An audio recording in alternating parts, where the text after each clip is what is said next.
What's going on, everyone? Welcome back to this episode of Split Screen D&D, the place where we are attacking all things Dungeons & Dragons from both sides of the screen.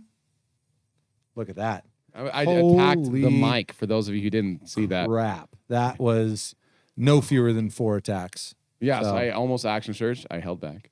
All right, good on you. Good on you. Thanks. My name's Tom Quinn, resident Dungeon Master here at Modern Myth. And I'm Josh Winans, resident player character here at Modern Myth.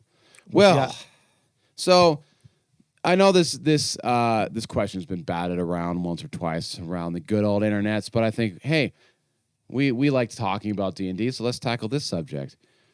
You know, sometimes you need to figure out where your morals are. And in D&D, you got to figure out who you are. And the common, okay. I think I know where this is going. The common place most people go to is good old alignment, right? Yeah.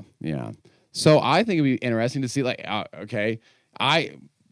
we have some maybe differing opinions on that. I think that we do. But before we get into those differing opinions, I'm going to keep this super short and sweet. You guys are crushing it at home. Keep on hitting that like. Keep on hitting that subscribe. Crush that little bell because it's going to be like jingle. We're doing more stuff that you want to check out. That's the way you're going to keep up with us. And if you're wanting to support more content just like this, the Rakish Rovers campaign, DM in the PM, jump on over to patreon.com/modernmyth. Thank you guys so much for all the ongoing support. And right back to this guy. He's about to, in a just abject failure of a display. This is going to be a fun conversation. Explain to me why alignment is an important element in Dungeons and Dragons. I don't understand how it's not. How do you?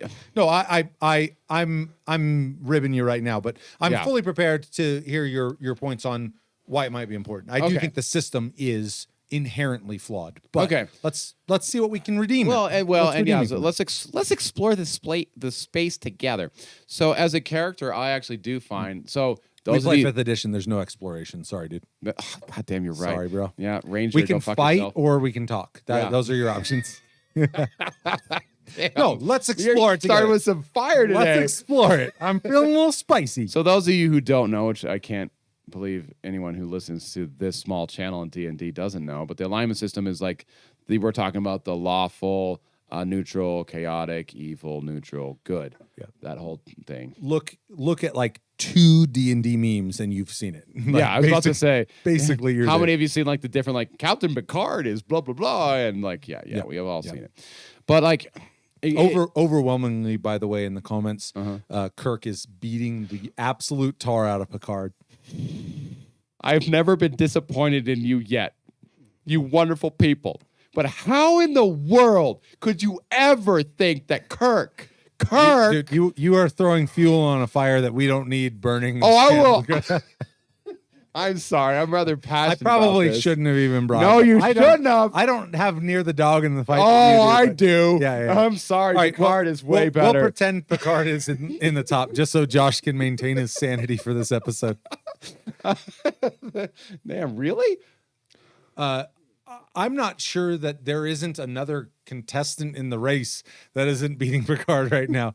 Now, there's not that many people participating. Okay, yeah. And I do like Picard, but anyways. Yeah, anyway, all right. We'll get off Star Trek Next Generation. Well, as long as we mention it every episode, the comments are going to be rife with feedback. No, I did read one that said the Orville. And I need to check that out, and I haven't checked it out yet. The second Farland, so I will check that out. But anyway, going back to the alignment, I think there's a true value to that system. I think it's as a player character. So where I got my start was 4E. So I don't know how it was handled in previous editions, but even in 4E it wasn't too big a deal. And 5E, I don't think it's guidelines. You know, well, it's more. I mean, it holds virtually no hard implications. Yes, but to just fill in that gap, is I would say probably the biggest way. I mean, I still think there's a lot of players who think about alignment as kind of their moral code. And, and I'm not grappling with that notion at all. But I would say one of the biggest implications was flat out limitations based on your alignment for like certain classes that Paladin kind of thing. Yeah, that require an alignment in order to a certain alignment in order to engage with a certain class. Just out of curiosity, was there anyone besides Paladin that had to have an? Can you think of anything? I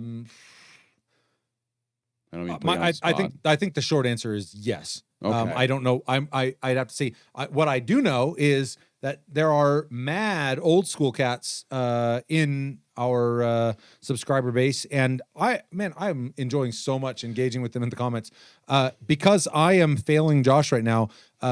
If you guys have the other list, otherwise I'll bust out my my OSR books for Josh, and we'll sort this out after the fact. But right. But the long and short of it was effectively that alignment really was a tangible part of your character. I mean, it really did govern. And I think it's a bit of an interesting inversion between old school and new school, because old school, so much about your character was being told at the table. Okay. Alignment kind of was the exception to that. You've already decided ahead of time how your character thinks and feels, morally speaking. In 5th edition, it's almost the exact opposite. You decide so many things about your character before session 1 has even happened. You bring a multi-page backstory, but we've kind of done away with the alignment. Like, who knows what you're going to do? And now you may, as a character, be thinking you have your own moral code or compass. Right. Which I think is very important. Not made a hard decision on that in terms of, like, I've marked it down on my sheet. I am lawful good, and anything that isn't lawful or good, I must object to. Yes, it's not a hard and fast rule, I don't think. Which brings an interesting. Again, I'm sorry to put you on the spot so much. So I'm a old school paladin. What happens if I make my decision that's not lawful good? Well, I would say to some extent that's probably a table by table basis. Okay. I mean, I've seen DM, and to me, this is something that leaves a really bad taste in my mouth. I've seen DMs flat out say, you can't do that. That's not something your character would do. You're whatever. I think the better adjudication is you're beginning to slide there, bud. Like, you might lose those sweet powers that you got. Yeah. I mean, or just like, you're sliding towards and again in 5th edition, because your abilities are not linked to your alignment whatsoever. It's purely a narrative thing, really, like, as you slide towards good or evil. But it's just a deal where, and I would, like I said, this is a space, because I really do think every DM is going to kind of adjudicate moral decisions and what they mean in the context of a character's alignment. But in terms of designing your character, the question really would be, you chose that alignment. Why aren't you adhering to it? You chose, you know what I mean? Like that. See, I think that flies in the face of everything that is 5th edition. Yeah, that's exactly what it is. And I guess that it becomes, and kind of maybe I'm just summing up what we just talked about, is alignment in old school is a mechanic, and alignment in 5e or new school is more of a narrative. Yeah. Well, definitely a mechanic in the sense that you had spells like detect evil. That you could only cast if you're a good alignment. I'm sorry. I know I'm putting you on the spot. That I'm not positive about if there was that requirement. Okay. But let's say you walked into a tavern and you're looking for an underling of some big bad. What a potent spell to be able to go detect evil, and you're looking around and you go like, that guy's got a big signature. Let's follow him out. Cool. What a cool way for players to utilize their abilities to engage in that space. That spell feels a lot less potent in a world where things aren't inherently good or inherently evil. Right. The way that, and to some extent, I think I am not a postmodern. I'm not a postmodern fanboy by any means. Yeah. But I kind of think morality has gotten the postmodernism treatment in newer editions. Now, I would stand by the idea that I think morality is far more gray than purely black and white. But I also think that to suggest that there aren't objectively evil and objectively good things Right. is also a bit ludicrous. Yeah, so. yeah. So it sounds like again this that the old school it's much more the black and white. You're the good or you're evil. You are. I just think you are what you've decided you are. Yeah. Rather than what you paint yourself to be on a session by session basis. Right.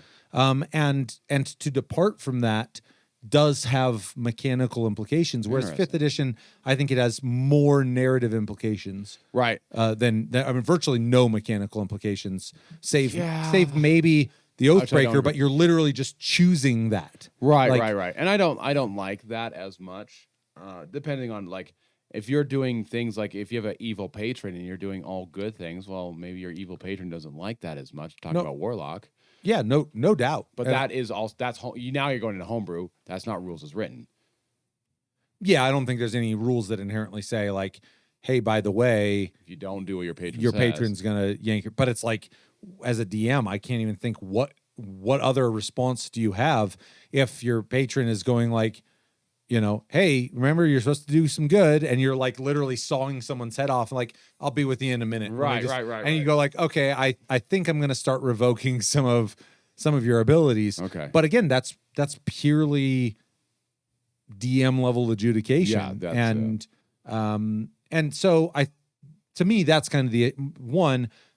I don't like the idea of I to some extent agree with the criticism that you shouldn't have 5 levels worth of content that have occurred with your character if you're a level 1 character, like as your backstory. Yes. Let that play out at the table. I would say the same thing about morality. No, I think that you had a substantial backstory, but I think you also built into your backstory a definitive reason why you were a broken man at the start of the campaign. Even though you had, you were a proficient soldier. By all rights, you should have been starting the campaign as a level 3 fighter or something like that. Right. But because you were a paladin, you were the torture and your time as a slave in the Underdark ultimately laid the ground for you to kind of be reborn as a level 1 and kind of moving back through that. I don't see any reason why the same argument doesn't hold true for your morality your alignment, I should say, should be on display every session. Okay. Well, yeah, because I mean, if you're making decisions, usually most of us make decisions based on the morality, right? 100%. But I also think that, I mean, there are so many phenomenal characters who I think we relate to so well because their moral compass has shifted. Characters that start as good characters and become the villain. Characters that start as villains and become the hero. Right. Characters that and redemption stories. Yeah, there's something compelling about that. Mm-hmm. And I think that every session should be an opportunity for this doesn't just apply to player characters, right, for any entity in the game world to be presented with a scenario that radically redefines their moral compass. Ooh, I like that. That to be open to the idea that for me, what I usually, because I like thinking level to level, is okay. As I progress through levels, how is my morality changing? But I really like that idea. Is there be open to the idea that you're going to go through an experience that is going to make you question things, and therefore your morality might change. Right. Yeah, right. Absolutely. Yeah, because alignment, I think, should be fluid. I agree, and that's my fundamental objection to the alignment system is kind of, I guess if what they're saying is, hey, by alignment, choose where you're starting, mm-hmm. but then if it's choose where you're starting, but you can go anywhere, then why choose at all? Literally, it'll be on display from session 1 what kind of a person you are. Yeah. Are you that guy in the bar who goes and pickpockets a drunk patron so that you don't have to pay for your own drinks? Or are you that guy who, that drunk patron who is about to get pickpocketed? You go like, I don't think that's the best idea, pal, and kind of shows some force. That says very different things about that character in terms of their alignment, without them making any decisions about hard decisions about their alignment at all. It's simply, okay. I see what you're saying, because the way I approach alignment is it's a guide. I think I mentioned this earlier. It's a guideline. So if I'm chaotic good is more fun. Chaotic good. That doesn't mean every once in a while I might stray from that. Maybe I'll go to a neutral good. I might lean towards that direction. And then once that happens, I'm about to reevaluate. Am I going more in that direction? It's just it's just a check-in. Like, how am I being true to my character? Because hopefully your morality is not based on a whim.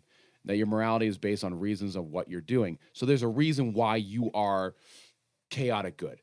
And you shouldn't stray from that every fucking session. Otherwise, your character is just, that would be a fun character. Every time you sat down, you rolled a die and like, today I'm chaotic evil. Well, you could be like a schizophrenic character who, that'd be a one-shot character for sure, but that'd be an interesting character. Yeah.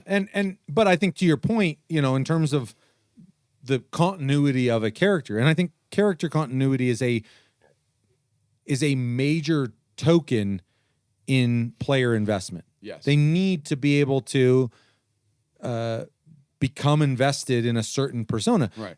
Now, I do think that that persona from an alignment level, from a moral level, should not be impervious to. Now, I should say some should. You might be playing that quintessential lawful good paladin, and it doesn't matter how sweet that prize is in front of you. You won't stray from that. Yep. And that says a lot about your character. Yep. Oh, or if you're that character who's always had that for 12 levels, and then there's that thing that breaks you, and that has so much more weight because you held out for that long. Right. And I think if you have predetermined that thing can't exist by nature of a rigid alignment system, then to some extent, the question is like, why would any experience be meaningful if it's not challenge? Like, it should obviously, combat should challenge you physically and from an arcane perspective, and in all the ways that combat challenges you. Exploration should challenge you in your endurance and your creativity and your survival skills, and social obviously has its own list of challenges. I think all of those experiences combined should be presenting alignment challenges to characters. Now, some characters will be more and less challenged, but the idea that alignment shouldn't be a fundamentally fluid thing. I'll say this, and I'll probably catch a little flack in the comments for this, and I want to hear it. I really do. Because I know that so many of the people that have subscribed to this channel, and we're hugely thankful for that support. Thank you. Found us through our OSR videos, the both of them. I would love to hear your perspective, because I know that modern editions hold alignment in a very different regard than older editions. But if you're using a more rigid alignment system, I would love to hear from anyone out there. What do you love about that system? Why do you consider that to be the preferred method of playing? It's one of the few areas, I think I've said on this channel a bunch of times, we'll be talking about something 5th edition related, and I'll go, this is something old school got right. This is something, it's one of the places there's not much that I immediately go, I want to reach back into that old school bag and bring the alignment system back in. And I do have a feeling that there's going to be a lot of people who, even in old school, are using it in a more fluid sense. I wonder. Because again, I really think so much about that system is DM adjudicated. But I would love to hear in the comments, like, change my mind about that. I'd love to have someone go, here's why it's so important, and make a really compelling case. And I go, like, you know what? Every person that drops a comment, I end up having to sit down and go, you know what? That's good point. That's a great point, and that's really cool. And I re-examine my thoughts on both systems. Right. But I would, and I don't want to. I'm sure there's more to say on the actual core alignment space. Yeah. But I would actually postulate that, especially if you are living in that 5th edition space where alignment has kind of fallen by the wayside, as have so many other things. Right. I would propose an alternative system. I don't want to jump the gun if you've got more to say on kind of the core alignment, but I would propose an alternative that I think is lives more, is strangely a more grounded system. I think so little about 5th edition, and this is not a 5th edition thing. This is by no means a rules as written 5th edition thing, but it's something that in the absence of an alignment system, I think is really something worth considering, is a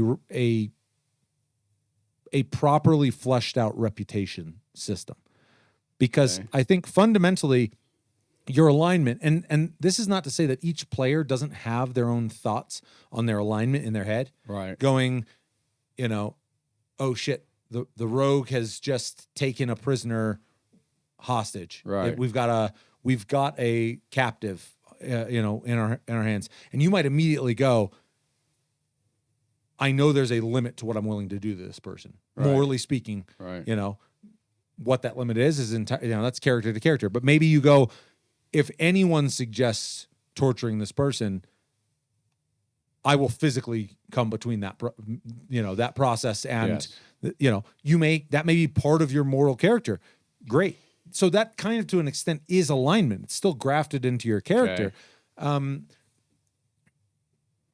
But the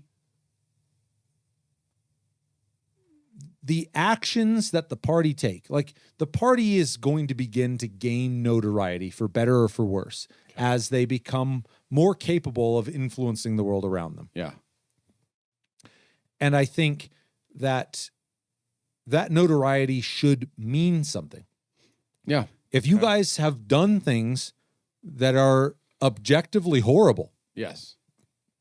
When you come into town and people go like, oh shit, that's the rakish rovers. Like, eyes deter, people, right. the bar goes silent. That's so much more dynamic a scene as you enter a bar of like, oh shit, that's the rovers. Like, we gotta, keep your shit together. Like maybe people start clearing out, maybe out of fear, the barkeep, you could see his hand trembling, versus you enter as the heroes who saved a nearby village. Right. That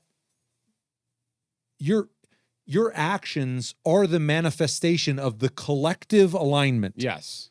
Yes. And you as a character may come to be at odds with the reputation of the group. And that's a really cool space to be. Very cool space. Where you believe your moral compass is something, right? But the rest of the world believes that you, by association with this group, is something entirely different. And there's all sorts of room for interesting RP in that space. Oh, 100%. And it's real world too. I mean, if you are rolling with a band of thieves, but you are the thief with a heart of gold, maybe you're like, oh, you're whatever. We'll call him Bob. What's his Jim Bob?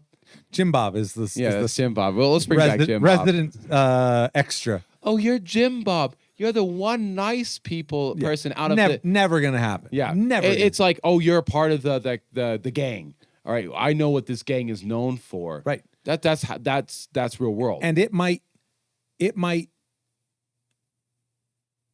rack your players' alignment. Okay. To watch people fear you. But it also brings out some interesting things. Well, there's all sorts of. I mean, it's so much more interesting. But here's the thing. I love that tension. Here's the thing: is again, as with so many things, reputation. Now there is some old school holdovers for reputation, but all I would suggest is that seriously consider. There are many systems out there that people have proposed. Hard and fast rule sets.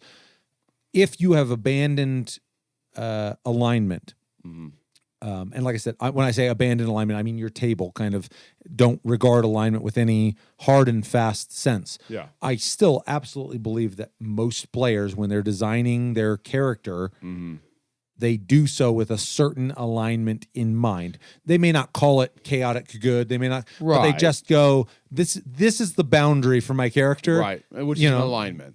Right, yeah. Right. But I think by by, as a DM, assessing the actions, because as a DM, fundamentally, I'm responsible for every NPC that interacts with you. Right. Well, if you guys are part of a vicious gang, part of my responsibility is ensuring NPCs react to you accordingly. If you're part of the most heroic band of heroes that has ever graced this small village, Right. my job is to make sure that NPCs react accordingly. I would temper that with the fact, too, that like something you did in some random dungeon somewhere with no witnesses carries very little weight by reputation. And that's another, there's some considerations there as well. So, what I like about that system is if you were to look at me, you would not, just looking at me, you don't know what my morality is, right? The way we discover each other's morality is through actions. I feel like you're the kind of guy who harms small animals. Hence, for those of you at home, if you see someone harming small animals, that's a real big warning sign that they're not good. That they likely are a paladin of Bahamut. There's good chance of that. But no, that's how we discover. Like, you could tell me all day long that I'm a wonderful person, right? Now, because I'm a pessimistic person, I will not like, okay, I'll take that with a grain of salt. But if I see you putting others before yourself, I'll be like, okay, he has a selfless morality. Right. It's through actions that we define ourselves, not through words. So, but I love that the if you're part of a gang, which, hey, if you're a party, it's a gang. Let's just call it what it is. How many let's think street thugs. I know. Well, it depends. The tunnel snakes. Good old tunnel snakes. Oh, yeah, I definitely killed them. But fuck's tunnel snakes. Yeah, I think everyone. It's like got out of the vault. Yeah, dude. No, they're not living. Yeah. Anyway, for those who got that reference, I love you. But like, drop it in the comments. Yeah, you can call it out. Peaky Blinders comes to mind. I'm sure there's other gangs. But interesting. Okay. Yeah. So I like do you like Peaky Blinders? Yeah. Okay, so you know who I'm talking about. I certainly think there's a certain edge that is that this. I think we're talking about a negative. This is going to work. This is going to work well as the point of reference. So we're talking about. Hopefully, there's some other Peaky Blinders. If you haven't seen Peaky Blinders, it's fantastic. Look, if nothing else, for the historical after World War I, England is a very interesting point of time. Anyway, so in that World game, War One, a gentleman's war. No, it's not, man. It was the gentleman's war. Let's continue. No, it wasn't. Anyway, it really wasn't. It was fucked up beyond all recognition. But so like the Peaky Blinders, they are all part of the same gang. But certain, like, you had Thomas. He's the not much morality really, but extremely smart. And then you have your Arthur, who is he is bloodthirsty. There's each one of the brothers, each one of the members of brings something different. They're not all the same. Right. So even, but if you say you're a Peaky Blinder, there's you walk into a bar, I'm a Peaky Blinder. Right. There's a reputation that you do not fuck with that person. So I love that. But how much of that show is about the interdynamics between the different members of the family? Right. And kind of how differently their individual alignments result in interesting interactions amidst a reputation. So in some regards, a reputation is more a bubble over alignment. And I think you don't have to dispense with the alignment system at all to have a reputation system. But I think because so many modern tables have, I'm merely suggesting that if you're going to do away with the alignment, a great replacement is reputation. No, I dig because that. reputation, I really do think, is a manifestation of each character's alignment or each character's weakness to hold to their alignment. Because let's say you said, there's no way in hell we're letting this guy get tortured. I just don't stand for that. Right. And that's the direction it starts going. And you go, the rest of the party is totally on board with this. And what am I going to do? Are we going to have a fight where we have to subdue that one person?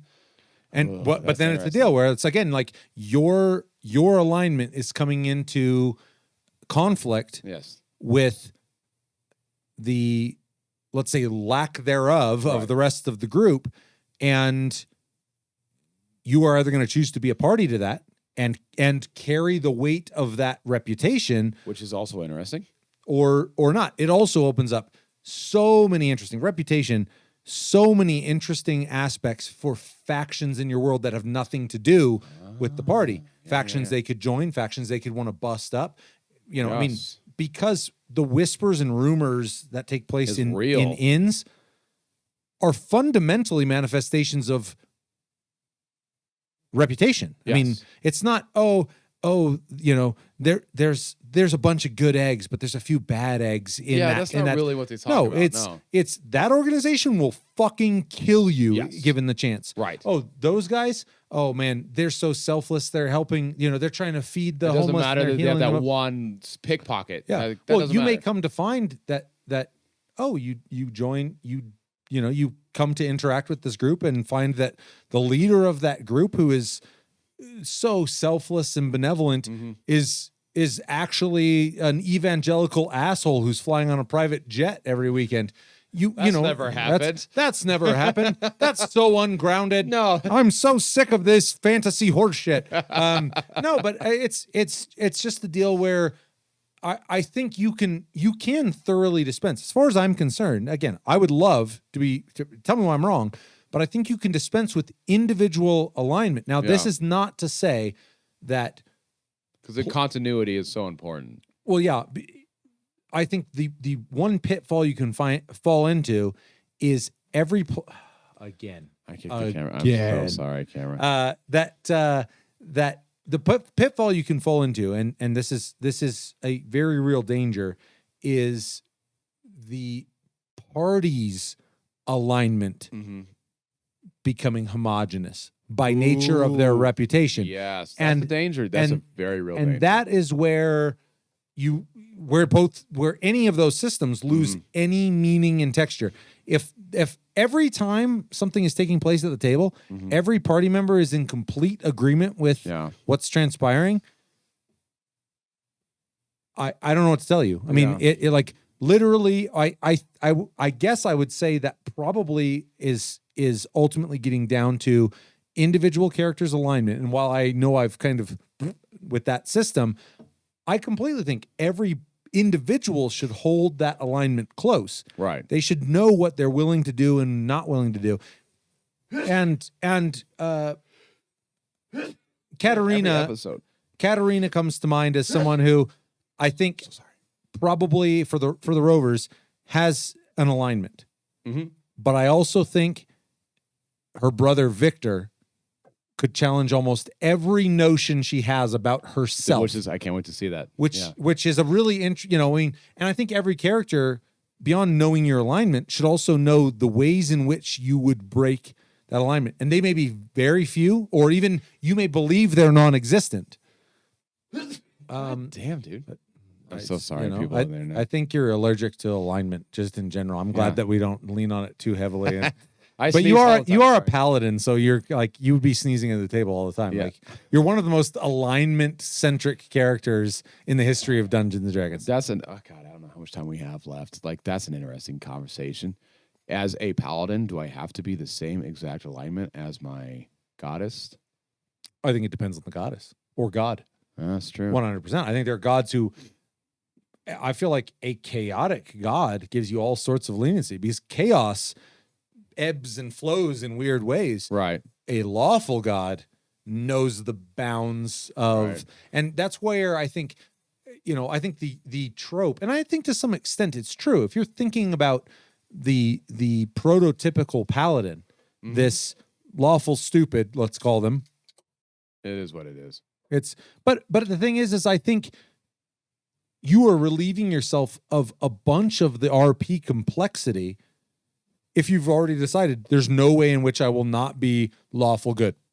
Yeah. And I think for a lot of characters, especially if you're a divine character or religious character, and you really want to carve out a distinct moral compass, a distinct alignment, those are really easy places to go, because all you need to do is go, what does the deity that I represent believe? Right. And now I know my boundaries. It's far more gray if you are a chaotic neutral rogue. I mean, I can't think of a more gray place to exist. That's an interesting conversation, which we can get to next. Neutral. Like a true neutral. What do you think about that? But we could. Well, it says I don't want to interrupt here.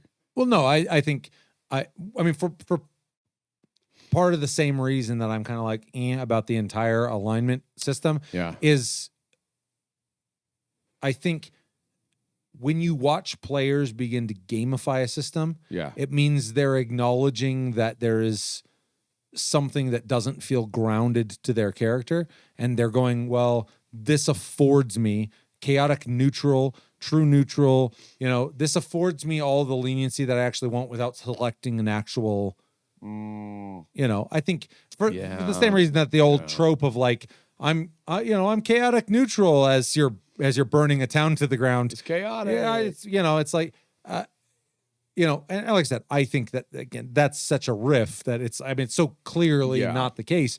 But I think for the same reason, it's like, just let burning a town to the ground be what it is. You did that, and accept it, and you're fluid. What does that mean in terms of your reputation, and in terms of reputation? Too. Reputation is external, right? Alignment is internal, and you will have to. And if you have no qualms with that, you're taking a step towards the chaotic evil. Yes, that's that. Like if it doesn't bother you that you did that. Now, I will say there's all sorts of non-evil reasons you might be raising a town. Right. Maybe it's a town of zombies. I don't know. Yeah, I mean, there's also, you might feel completely, if you start pushing into like, I guess I don't want to dip my toes because I have no idea who's going to catch the reference, but if you're getting into more like Warhammer 40K space, there's a level of zealotry. Oh, yeah. That is not considered evil by any means. Euthanizing, that's maybe a calm word for it. So the zealot, like willing, but effectively eradicating a planet, but that being cool, but it being the most lawful and the most good thing that you could have done in the moment. That's interesting. So there's all sorts of, and I think you could have a character that is exactly that. But I think that this is one that I know pretty firmly. Like I said, there's a lot of stuff as you bounce between the new school and the old school space where I go, I see value. I can find value.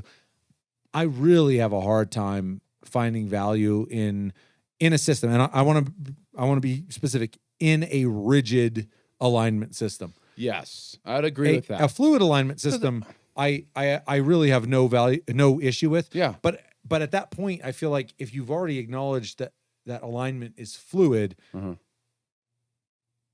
it has lost all meaning other than to the individual. Right. When you realize that you are beginning to betray what you believed to be your own moral compass, that should have an impact on your character in some fashion. Whether you go like, this feels good. I thought I was someone else, but this feels fucking good. Yeah. I'm gonna burn the next thing I see. Right. Like fuck you could start going down that path.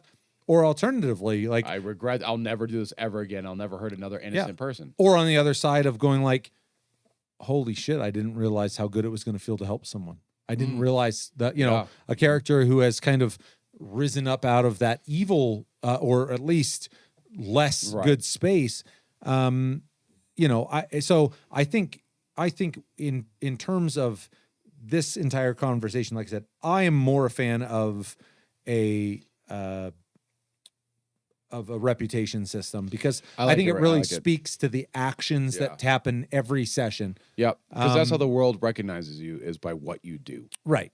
I mean, I think if anyone was going to go like, that dude's evil, the next thing someone's going to go is like, what do you mean? Why? What's his thought and they'll process? Start pointing at things they've done that support their argument. Right. Not. They're not going to go like, well, when he like, just trust me, that he's got an evil mind. Like, that's not a very compelling argument. But I think it is kind of cool. Maybe you do have that maybe it is the do-gooders, but there is that one. No doubt. And then he has his own separate reputation. Like, you want to love we'll call them the Bungalow Boys. The Bungalow Boys. I think you're referring to the Island Boys. Island Boy. Of which both are chaotic and evil. God, it saddens me to hear their music. It's all right, but we'll switch. Okay, Bungalow Boys. No, let's roll. go Island Boy. Oh, So we got geez. the Island Boys. I'm gonna say it like 8 million more times. Okay, let's go Bungalow Boys just to save ourselves from that. All right, Bungalow Boys. But like, so you got the Bungalow Boys, but you have who are universally help people. But there is that one. And I'm just gonna say, like, if at any point there's a Bungalow Boys, like, it doesn't get more ballin' than that. Like, how's that balling? because it's like this little quaint beachfront resort like setting, Right. but naturally on the outskirts there's going to be the downtrodden, and watching a Bungalow Boy like help someone into a lounger and like here's your daiquiri, ma'am, and like they just, for one day at least they get to feel like they're staying at the resort. That's it. I mean, talk about just good-hearted. Yeah, but what about the Bungalow Boy who stealing? He's stealing to help people, but he's still stealing. Is he gonna? Or maybe he's just flat out an asshole, and he's like, "Here, let me help you." Well, that might be a chance for the Bungalow Boys need to take him out back and beat the shit out of him. I don't know. They don't do that kind of thing. I don't know. I feel like the Bungalow Boys would. I mean, it's your brainchild, so I guess I'll defer to you. No, but I again, like we've talked about, between confirmation and subversion, reputations can be subverted. Yeah. And it may well be a deal where a player has every intention of joining an organization that carries a certain reputation with the sole intent of subverting and changing that reputation. Yeah. Oh, it's a corruptive thing. They're trying to make it uncorrupt, or the opposite. How can I use this organization to gain power? Right. And I think understanding that reputation carries some weight in the game world, and that's entirely, it's incumbent on both the players and the DM, but if the DM's not actively thinking about reputation, then it's very difficult for this to manifest with the team. So one thing, last point I want to make is, so we have there's a lot of beef around neutral anything, and I agree with it. Yeah, I mean, here's my take on neutral, and this is a really pessimistic take. So I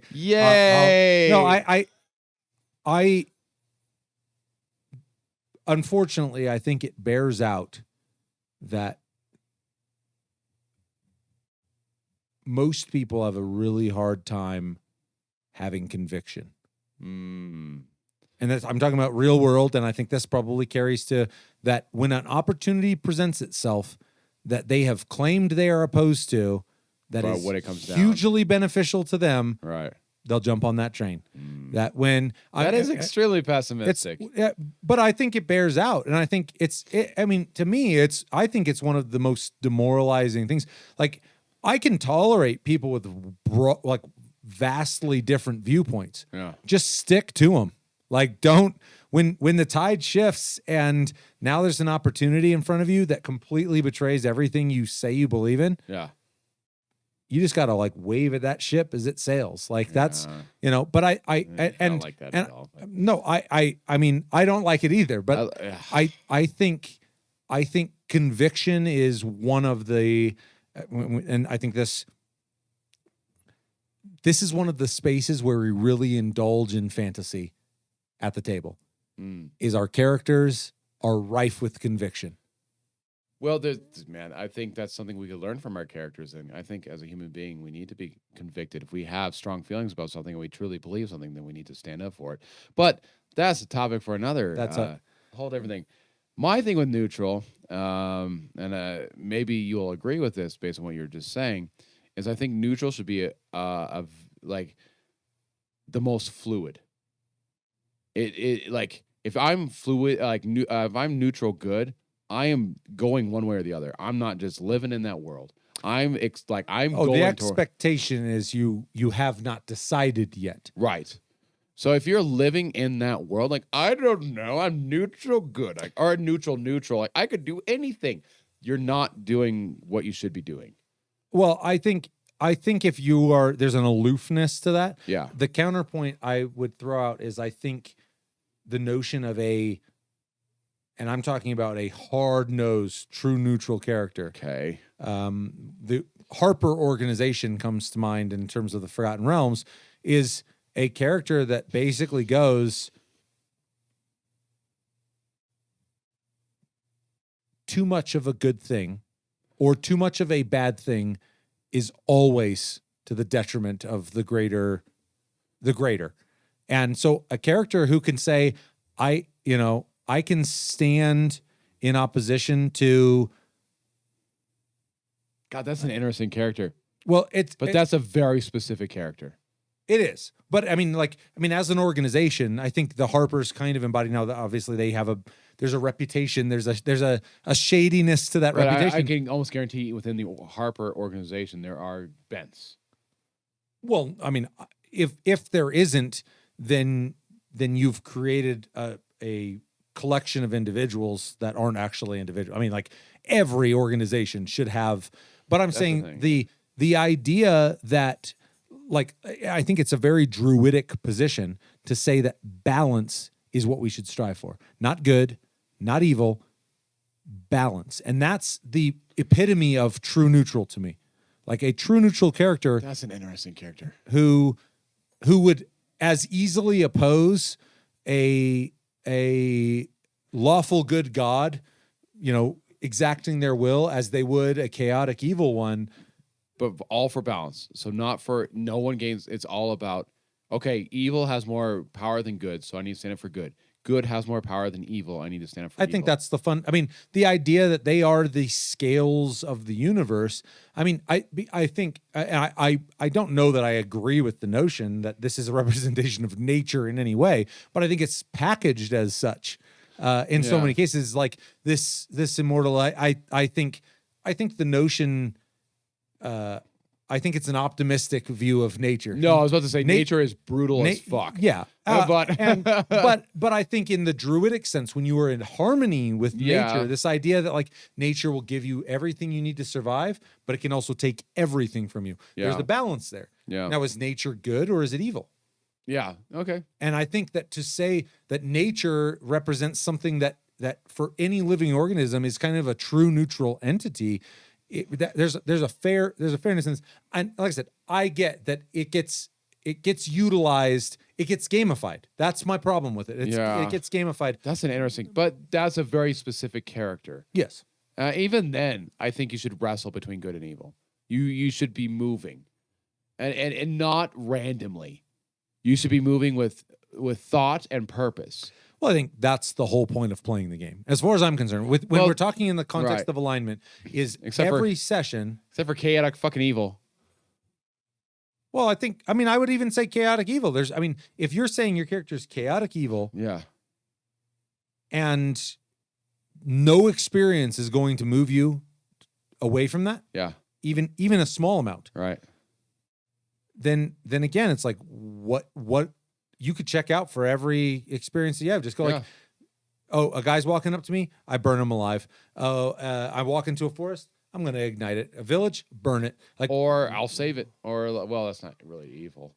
That's, I don't know. It's I don't know. I just think, I think that any one alignment, if you point at it and go, well, what about this alignment? If you just say, well, alignment, at the end of every session, right, you should ask yourself, has my alignment changed? Okay. Because every session, and that's not to say every session you should be engaging in experiences that will change your alignment. I was to say, be consistent. But if your character is a dynamic, fluid character, a character that is, and again, like I said, some characters much less so than others. Yeah. But to start the game going, I guarantee 3 years from now, when we end this long form campaign, I'm going to have the exact same alignment. I guarantee it. You've just written off a mass of potentiality that could be really interesting. Yeah. Now, I'm not saying there's anything wrong with ending the game in the same alignment. No, but knowing that you're going to do that is you haven't even given your character the opportunity to consider the experiences that are before them. And to not be challenged in those. I can't think of a single character that I found interesting that always believed the same thing and never once questioned. Yeah. I've always, there's some interesting characters that believe something and questioned, but came back to the same thing. Absolutely. Absolutely. In fact, I think a lot of that questioning hardens their resolve when they get back to it. Yeah. And I think that's a very human thing. Yeah. You know, I mean, to feel a certain way, be challenged on that, and either be moved or be, what's the word I'm looking for? Be, it's hanging on the, anyways, to have your feelings on the matter confirmed by the experiences. That's not the word I was looking for. But, but so I think, I really think that it's a cool way as a DM. It's just a sum up. If you are not implementing any sort of alignment implications, and I'm not advocating that you do, I think that really lives in the player side. Yes. To me, the DM has no business adjudicating you are or are not. The few exceptions might be a space in which you have a deity that is totally misaligned with your current actions. Yeah, I can see that. Where the DM, again, there's nothing written, but where the DM goes, you know, maybe that night you take a long rest and you have a dream sequence where your deity basically goes like, what are you doing, Val? Yeah. Like, you better buck up and quick. Yeah. Or just go like, you know, this is the way you repay me. Let's see how well you act like that without any of my gifts. Yeah. And they wake up and they go like, oh, yeah. You know, maybe you give them an entire level of just going like, you know, you were a paladin, you're a fucking fighter now. Yeah. Like, you know, and I'm not talking like you get all the benefits of a fighter. You just don't have the benefits right. You don't get the paladin. third attack. You just have the second attack. Yeah, I like that a lot. You know, I mean, and like I said, some players might really go like, fuck that.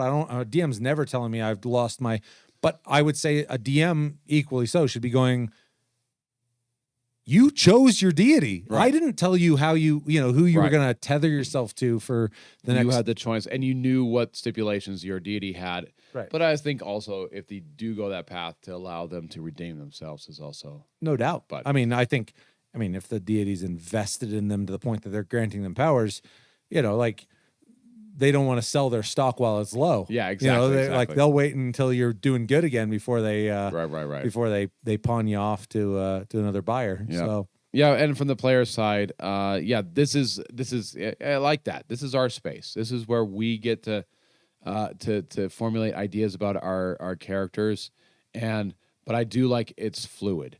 Yeah. You say after every session you should be asking yourself, I don't know if that's like, keep it consistent. Well, like I said, I don't think it should change every session by any means. Right. But just doing a cool session wrapped up Right. and packing my stuff up and just go like, did anything happen this session that makes me think differently? That might be a nice thing. But yeah, as a general, keep it consistent. But like, it's a guideline. Don't be afraid to challenge it and stray from it, because there can be some really interesting things that happen from that. Absolutely. But yeah, I like the system. Again, I don't think it's a hard and fast system, but it's a fun thought experiment. Absolutely. Yeah. And like I said, I think it's something players should hold tight to themselves. Right. And,